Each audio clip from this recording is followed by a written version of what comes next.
नमस्कार, daily line के news file bulletin में आपका स्वागत है और मैं हूं आपके साथ शांभवी प्रभाकर। इस बुलेटिन में हम आपको बताएंगे राहुल गांधी ने सत्ता में आने पर किस रिपोर्ट को लागू करने की बात कही है। इसी के साथ बताएंगे शंभू बॉर्डर पर किसानों पर पुलिस ने क्यों छोड़े आंसू गैस के गोले। साथ ही बताएंगे दिल्ली में आम आदमी पार्टी ने कांग्रेस को लोकसभा में कितनी सीटों का ऑफर दिया है। लेकिन उससे पहले एक नजर डालते हैं आज की हेडलाइंस पर। दिल्ली कूच पर अड़े किसान, शंभू बॉर्डर पर प्रदर्शनकारियों और पुलिस के बीच हुई झड़प, ड्रोन से दागे आंसू गैस के गोले। किसान प्रदर्शन के बीच राहुल गांधी ने जारी की कांग्रेस की पहली गारंटी, बोले सत्ता में आए तो स्वामीनाथन कमीशन के अनुसार देंगे एमएसपी। कांग्रेस से इस्तीफा देने के बाद भाजपा में शामिल हुए महाराष्ट्र के पूर्व सीएम अशोक चौहान। दिल्ली में आम आदमी पार्टी ने कांग्रेस को दिया एक लोकसभा सीट का प्रपोजल, कहा कांग्रेस एक भी सीट की हकदार नहीं, लेकिन हम गठबंधन का धर्म निभा रहे। राज्यसभा के लिए सपा प्रत्याशियों ने किया नामांकन, जया बच्चन, राम जी और आलोक रंजन ने भरा पर्चा, अखिलेश और शिवपाल रहे मौजूद। अब बात करते हैं आज की पहली खबर की। पंजाब से किसान मंगलवार 13 फरवरी को दिल्ली चलो मार्च के लिए निकल चुके हैं। दिल्ली के आसपास के बॉर्डर पर किसानों को रोकने के चाक चौबंद इंतजाम किए गए हैं। हालांकि पंजाब हरियाणा के शंभू बॉर्डर पर किसानों ने बैरिकेडिंग तोड़ने की कोशिश की, जिसके चलते पुलिस ने ड्रोन से आंसू गैस के गोले दागे। वहीं हरियाणा में भी कई जगहों पर किसानों ने बैरिकेड हटाने की कोशिश की। गौरतलब हो कि किसानों के दिल्ली चलो आंदोलन को देखते हुए दिल्ली, पंजाब, हरियाणा और चंडीगढ़ की बॉर्डर सील कर दिए गए हैं। हरियाणा के 7 और राजस्थान के 3 जिलों में इंटरनेट बंद है। 15 जिलों में धारा 144 लागू। पंजाब हरियाणा के किसानों को दिल्ली जाने से रोकने और प्रदर्शन के खिलाफ दायर 2 याचिकाओं पर पंजाब एवं हरियाणा हाईकोर्ट में सुनवाई हुई। Acting chief justice GS Sandhawalia और जस्टिस लपिता बनर्जी की बेंच ने यह सुनवाई की।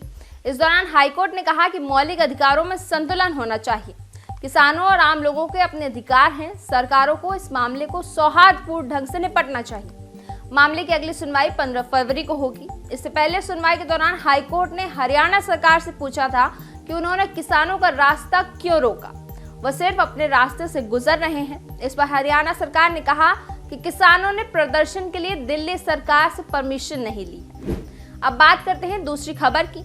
न्यूनतम समर्थन मूल्य के लिए कानून बनाने समेत अन्य मांगों को लेकर दिल्ली और आसपास के राज्यों में विरोध प्रदर्शन के लिए आ रहे किसानों को एक तरफ रोकने के लिए प्रशासन मशक्कत कर रहा है, तो दूसरी तरफ कांग्रेस नेता राहुल गांधी ने बड़ी घोषणा कर दी है। राहुल गांधी ने दिल्ली में हो रहे किसान प्रदर्शन के बीच कांग्रेस की पहली गारंटी जारी करते हुए कहा है कि केंद्र में कांग्रेस की सरकार बनने पर स्वामीनाथन कमीशन के अनुसार एमएसपी यानी न्यूनतम समर्थन मूल्य दिया जाएगा।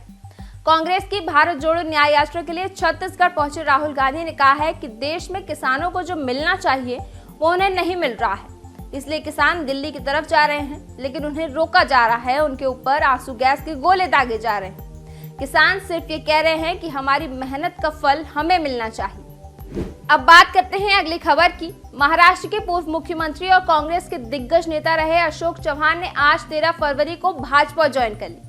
अशोक चौहान के साथ कांग्रेस के पूर्व एमएलसी अमर राजुलकर ने भी भाजपा की सदस्यता ली। डिप्टी सीएम देवेंद्र फडणवीस और प्रदेश भाजपा अध्यक्ष चंद्रशेखर बावनकुले ने चौहान और राजुलकर को पार्टी की सदस्यता दिलाई।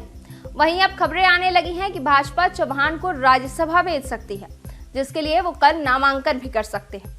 दूसरी ओर शिवसेना यूबीटी सुप्रीमो उद्धव ठाकरे ने चौहान के भाजपा में शामिल होने पर प्रतिक्रिया देते हुए कहा कि अगर प्रधानमंत्री नरेंद्र मोदी चौहान को राज्यसभा भेजते हैं तो ये कारगिल के शहीद सैनिकों का अपमान होगा। दरअसल साल 2010 में कारगिल शहीदों के लिए मुंबई में आदर्श हाउसिंग सोसाइटी बनाई गई थी। उस समय चौहान महाराष्ट्र के सीएम थे। तब भाजपा ने चौहान पर इस सोसाइटी में अपने रिश्तेदारों को घर बांटने का आरोप लगाया था, जिसके चलते चौहान को तब मुख्यमंत्री पद से इस्तीफा देना पड़ा था। अब बात करते हैं अगली खबर की।